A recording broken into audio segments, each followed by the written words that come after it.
Hey guys, Chris from the Ultimate Recycler. Welcome back to the channel as we walk around to the emergency storage shed for episode 93. 93, we're almost at the ton. So we're making good progress. I like to start these videos with a fair bit of like, yes, we're going to do it, even though it's probably going to take another couple of years. We're working on a shelf unit behind me. We're over halfway through it. Let's have a look and see what's next.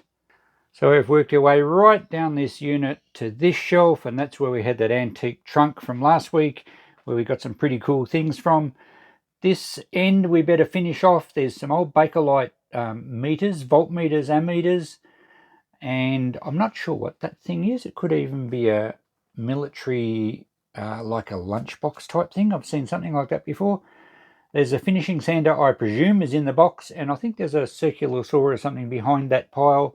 So we'll deal with that, and hopefully we can get through it fairly quickly. The next shelf down, we have a top-loading Sanyo video player. I don't know if it's actually a beta one, is it? I think it is. And another mystery cardboard box with who knows what's in it. So we'll get to that in due course. We'll better clean off this shelf next. Okay, we'll carry it all through to the bench and work out what we're going to do with it. I don't expect I want to keep any of this, so we might get some good stock for the shop. Yes, it was a circular saw. I think it's an older Ryobi one, so I guess we'll give it a test. I'd rather try and sell it than scrap it. There's not much scrap value in them. And another meter, a voltmeter, that one, and a row lock, an old row lock for the oars and a rowboat. I don't know if there's a pair. I guess you'd be rowing in circles if there's just one. And an old axle hubcap off an early car. Now, DB, my first guess would be Dodge Brothers, perhaps. I'll research that. But even if I don't find that it's a sought after one, it's going to be $10 in the shop anyway. So, all right, let's adjust the camera. We'll see what's in here. Okay, time got away from me yesterday. Let's get into this stuff and see what we've got here. So we had the row lock. I'm not sure if I should hang on to it until I find another one. I may not. It's a nice early one. Could even be blacksmith made. You just never know with these things. I'm just going to put that in the shop for $10. It might match an odd one that someone else has got. And if it can sit there anyway, and if I find the other one, well, I'll match them up then. So $10 for that. I did quickly check online, and it is the Dodge Brothers, this hubcap. Now, this is a true hubcap. On modern cars, hubcaps are more just a dress cap that go over the wheel nuts, and the hubs themselves usually have a small steel cap over them. So this actually is what you would fill with grease and screw onto the hub of an early car, and the grease then pushes in through the bearings. So an original hubcap, probably 1920s or so. I did find a few online. One guy was asking $150 for one, but I saw one sell for just one bid of $20. This one's got a bit of a ding at the top there. I think it's aluminium. It's quite light, and they did use a lot of cast aluminium back in the early automotive days. I'm going to put $20 on that in the shop. I will give it a quick wash up. Now these gauges, there's an ammeter, and they're very large, as you can tell from my hands there. There's a voltmeter that goes to 300 volts. The ammeter goes up to 50 amps. I think these would have come off a large fuse board, maybe even industrial, and there's another ammeter up to 50 amps. Now the meters all feel free, so I think they would probably be in working order. And they've got the remains of the fuse board. Now you do have to be careful with this material because some of the old fuse boards did actually contain asbestos, so they've clearly been broken out, but we can take the nuts off carefully and dispose of those little pieces without creating any dust. I am going to give these a little bit of a clean up, and I reckon I'm probably going to put about $40 each on them. They should sell at that. The voltmeter moves as well. I have got another one which is a voltmeter up to 300 volts that I found quite a while ago, and I'm actually going to keep that and use that for a project, but I don't need any of the others. There's certainly nothing I have here that's going to draw 20 or 30 amps, whereas up to 300 volts is a good scale for I'm assuming it's AC voltage. It doesn't actually say. But anyway, I'll clean those up. I think $40 each on those, and we've got 3 of those, so that's great.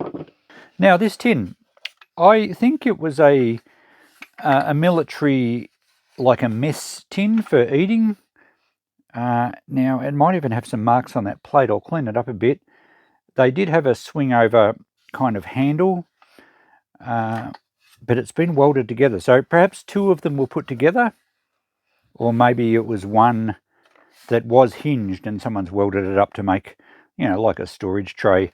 So I'll clean that up. There's some paint over it, but we'll see if it's military or not. We'll empty it first though. There's some cool things in here. We have a little scraper thing, which is really, I think these are for getting dried paint off furniture and that sort of stuff. They're quite handy. They're a good sharp blade on them for scraping. We have an old door, probably a window winder. That looks like it's off a 30s era car. I do have a box full of old car winders and openers at the shop for $5 each, so that's where that one's going to go. I don't know what it's off. Someone will recognise it. A large, I guess it's a punch, or it's like a hex drive. But yeah, I'm not sure. I don't honestly know what that's off. Roll of 100-mile-an-hour tape. I think that's what it's called. Because whatever you tape down with, it will go at least 100 miles an hour before it flies apart. There's a Ford, possibly I'd say a radiator cap, solid brass one. I don't know what that's off either. I would imagine it's early 1920s or so. I might have to check that one. Off the top of my head, it'd be at least $10. And this is still quite heavy. A little coal chisel that's branded, can't quite, VBW, I think. It's been flared a little bit at the top, but it's probably still very good quality steel. It looks like it's been sharpened. Probably get $5 for that cleaned up. That's I think that's out of a mini jackhammer type. I don't know what you call it, like an impact chisel. So perhaps for brickwork or cleaning mortar out between bricks. Not sure on that one. Don't think it's anything better than the $1 box at the shop. Some specialised pliers here for who knows what. I don't recognise them. I don't know if they've been modified. No idea. We'll clean them up and see if there's any brand on them. If I can't identify them, they're probably just going to go in the dollar box. If you know, leave a comment underneath. A ring spanner. It's got a part number on it. It's probably out of a particular machine toolkit. I don't think it's broken. I think it's just the way it's made. It's a short ring spanner, fairly large size. That would be 1.25 inches or something like that. We'll clean that up and see if there's any marks on it again. Here we have a ring spanner. I don't know if I haven't got my glasses on at the moment. I'm not sure if it's been cut out with a hacksaw or whether it's made that way probably for doing up flange nuts on like fuel line for a diesel engine or something. I can't quite read the brand on that either. It's 9/16 one end and 1/2 inch the other end, so imperial sizes. We'll clean that up and have a better look shortly. A drill bit. This is an impact driver. These are very handy items. They usually, here's one in here.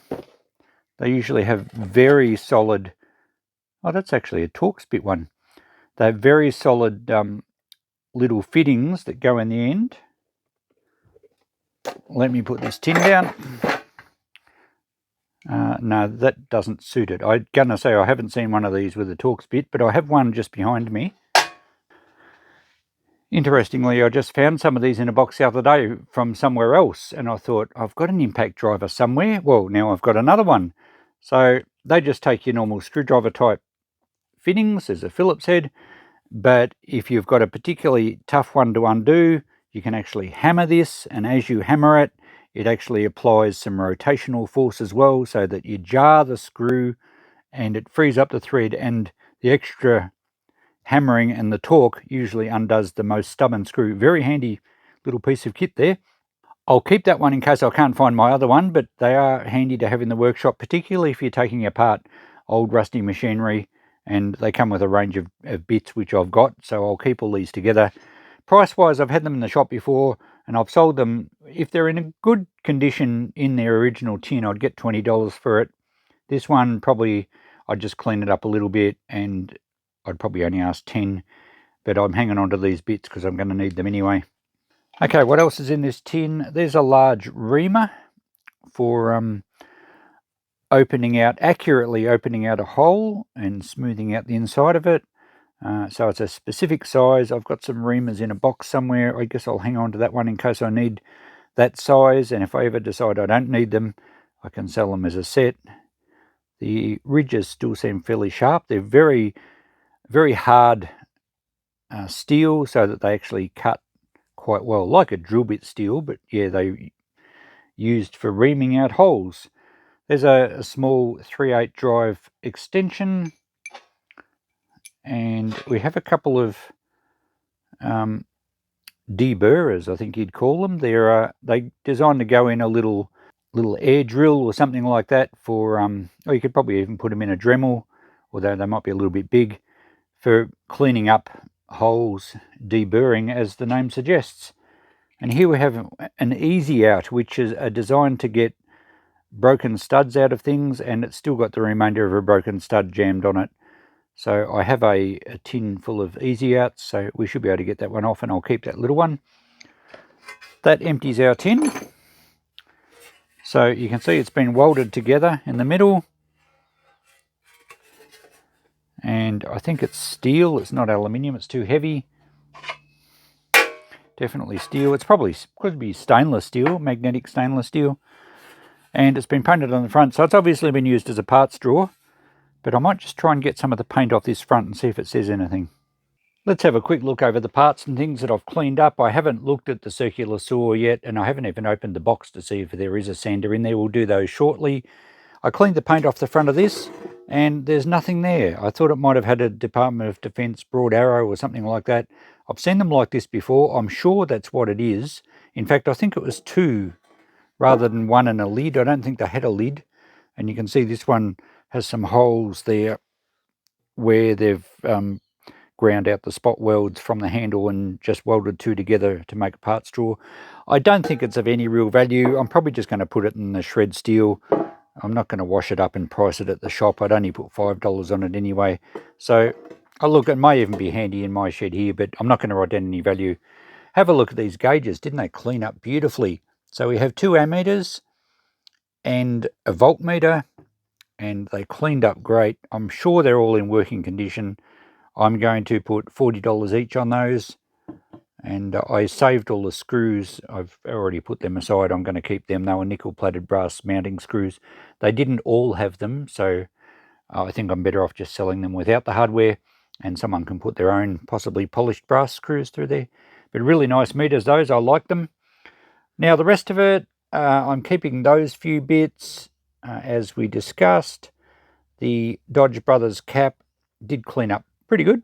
I'm going to put $20 on that. What else have we got? Now, the Ford, I think it's a radiator cap. In fact, I'm certain it's a radiator cap. They did have a similar type of fuel cap, but that was vented, and I don't know that they had Ford written on it. This one is damaged. You can see it's out of round, so the thread clearly isn't going to work to screw it back onto a radiator. I'm not sure what's happened there. Maybe they had to get brutal to get it off a radiator. It looks like it might have even been hit with a cold chisel. I found one online, and let me show you this description. When I did a search for these Ford radiator caps, I found quite a few of them, some through Google Images and some straight out on eBay. This one's in Australia. I believe the radiator cap suited a Ford, I think it was an English Ford, early 1930s, I believe. So that's what I've read. Correct me if I'm wrong, but ultimately it doesn't matter. It's off an early Ford, and it's a brass radiator cap. Now, this listing, I just thought I'd show you this. He listed it at $25. It had one bid, so it sold for $25 plus nearly $11 postage. And the condition's not great, but the thread is better, so it would clean up fine and you could actually use it. Tells me that they're not worth a lot, and because I found a few for sale, they're obviously around. I'm having a bit of a gripe, though, about this seller's description. He's clearly used AI, and AI bugs me enormously. Is anyone else out there get bugged by AI descriptions? You can pick them a mile off. Have a read of this. Original vintage brass Ford radiator cap. Well, that is the guy's title. So there's nothing weird about that. That's all the guy put in the title. And it goes on to say, is a rare find for Ford enthusiasts and collectors. Well, it's not a rare find. I've found nearly half a dozen of them for sale. So AI is clearly just making stuff up and packing out a bit of a description. And get this, crafted from high quality brass. Now, crafted, how about manufactured like all car parts are? So crafted's a bit of a stretch in my mind. High quality brass, well, that's just a fill-in word. I'm sure that AI or anyone else doesn't know. It's probably not even brass, it's probably a bronze. This radiator cap adds a touch of authenticity to your vintage Ford vehicle. Well, if you've got a vintage Ford vehicle and it's an authentic one, it does not need a touch of authenticity from AI. Made to fit perfectly. What? As if they make things not to fit and enhance the classic look of your car. This piece is a must-have for any restoration project or showcase display. Well, of course it's a must-have. You don't have to tell buyers that. I get a bit grumpy with AI, as you can tell. Upgrade your Ford with this unique. That bugs me. Let me highlight that. I'm not sure if it'll come out on camera. Unique. Right? I found 5 of them. How can they be unique? I'm sure the company didn't make just one. Yes, it's an original, but it's not an accessory. You need a radiator cap. An accessory is like a radio or something that you could add on afterwards. And it captures the essence of a bygone era. Well, that's just a bit of fluff to fill out the description. So there you go. I've had a real whinge about AI. Right, back to the table here. Sorry about that little rant. The rest of the stuff is mostly saleable. I'm going to put 10 on the row lock, as I told you before. These items are going to be just $1 each. I'm pretty sure this is just a basic ring spanner that's been cut, although it's a single hex, so I'm not totally sure. We might put $5 on that, see how we go. If it sits in the shop too long, it'll be dropped to a discount box or something. The coal chisel here is branded VBW, which is a German company, I believe, have been taken over by Starvili. I think you say it with a V. But they were a huge company, or I think they still even make stuff, and it's a very good quality coal chisel, even though it's been well used. I think we'll still get $5 for that. I don't know what the little winder's off. That'll be $5. The reamer I'm going to put in the shop for $5. I had to think about it. I'm never going to use one here, and if I get set up and do enough metalwork later on, I'll probably buy a new set. There was some numbers on this. I cleaned it up. I didn't really work out what it was, though. Whether it's just a hex drive that you can put a spanner on the top, I'm not sure. Don't know. Let me know if you know in the comments. This thing, I haven't worked out what it is either, although it looks like it might be some sort of pliers for maybe releasing a spring clip behind a door handle or something, automotive use.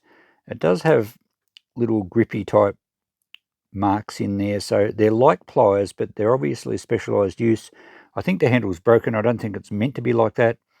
And if we can get a good focus here, it does actually say number 185 Duro Metal Product Company or something like that, Chicago, USA. So I'm going to put them in the dollar box, or maybe if you guys tell me what it is, I might put it in my mystery object little display at the shop for a while, but I don't think it's of much value. This one here is a branded Starvili or Stalvili. How's my German sounding? It's a 1 5/16 AF ring spanner, and these are known as a striking spanner or a slogging spanner. I think I saw slogging ring spanner, basically designed to get in small areas, but you can belt the handle with a hammer. So there you go. I think they still make them new, and the DIN 7444 is something to do with the German standards, I believe. So I'm going to put that in the shop for, say, $10. I think it'll sell fairly quickly at that. So there we go. We'll add up those prices in the notepad shortly, but I'll clean them off the bench for now, and we'll look at these 2 electrical items. Now, do we have any value in these electrical tools? Well, this is a Ryobi. It looks like it may have been in an auction at one stage. It's got a lot number there. So, with power tools, I've done videos on power tools before. First thing I do is check the cord. Oh, there you go. The cord's got a big slice in it right into the active wire too. You can't actually see the copper, but it's very close. So, it needs a new cord for starters. I don't think I'd get enough value out of this to warrant cleaning it up. It's fairly well used. The blade has got tungsten teeth on it. Looks like all the teeth are there. So it hasn't been abused, at least it hasn't hit a nail. But there's no telling if the blade is damaged in some other way. It might be cracked. Doesn't. Oh, the bearings sound a bit noisy. Okay, it's just not good enough to warrant putting a new cord on it. The wing nut's broken, half of it off there. So I think this is just going to be scrap. I wouldn't imagine that a Ryobi circular saw would be worth a lot secondhand anyway. It's USA made. Judging from the cord, it hasn't got the insulated prongs, so I'd say it's probably 1980s or 1990s perhaps. So I think we'll just scrap that one. In fact, what we'll do is, it has got a cast aluminium guard here, but they're more effort to take off than what they're worth. You're only looking at probably not even $1 worth of cast aluminium. The electric motor can certainly go in the electric motor bin, but again, it's probably only $1. So I think this is another case where when I'm short on time, I'm just going to cut the cord off, and this unit can go straight to the e-waste crates out at the transfer station. It just saves me a lot of time, and I'm not missing out on enormous amounts of value. So let's just snip the cord. We'll snip through this boot to get as much cord as we can. Can't go any wider with these cutters. Okay, that's got it. Chop the plug off. Some more wire for our insulated wire box. This can go to e-waste. The plug goes in the e-waste bucket I've got here, and let's get into this one. Okay, it's been taped up, and it looks like it is indeed a sander. Bright yellow cord, quite vintage again.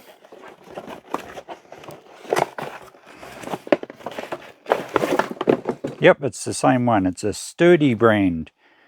It actually doesn't look in bad condition. Little spot of white paint on there, but the case looks okay. It's not damaged. Let's check the cord. A bit tangled, but it doesn't appear to have any cord damage, so that's good. Alright, and the plug's okay. So I think this is worth plugging in and testing and seeing what it sounds like. Alright, I'll plug it in my appliance tester and switch it on. How are we going to go? Oh, that sounds very good.